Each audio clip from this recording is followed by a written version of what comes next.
বিসমিল্লাহির রহমানির রহিম। আসসালামু আলাইকুম। দীর্ঘ প্রায় 1 মাসের সিয়াম সাধনার পরে আমরা ঈদ উল ফিতরের কাছাকাছি চলে এসেছি। সবাইকে ঈদ উল ফিতরের অগ্রিম শুভেচ্ছা। সেই সাথে সিলেটে আমাদের সর্বস্তরের দলীয় নেতাকর্মীর প্রতি আমার একটি আকুল আবেদন। সিলেট শহরটিকে আমরা একটি পরিচ্ছন্ন নগরী হিসাবে দেখতে চাই। আমরা এমন কিছু করতে পারি না যেটি বিগত পতিত স্বৈরশাসকদের কাজ ছিল, যার মাধ্যমে তারা জনগণের মধ্যে বিরক্তি এবং বিতৃষ্ণা তৈরি করেছে।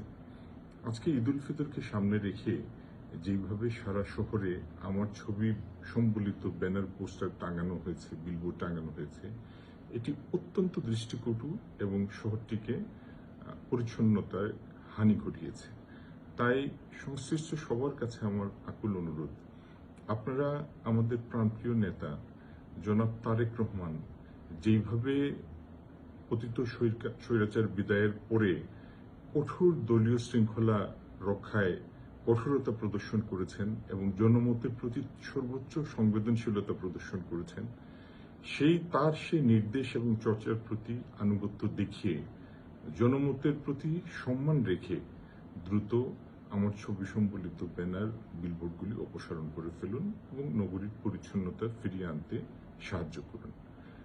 আপনারা যারা দ্রুত এই অনুরোধটি বাস্তবায়ন করবেন, তাদের প্রতি আমার অগ্রিম কৃতজ্ঞতা। ধন্যবাদ সবাইকে। আসসালামু আলাইকুম।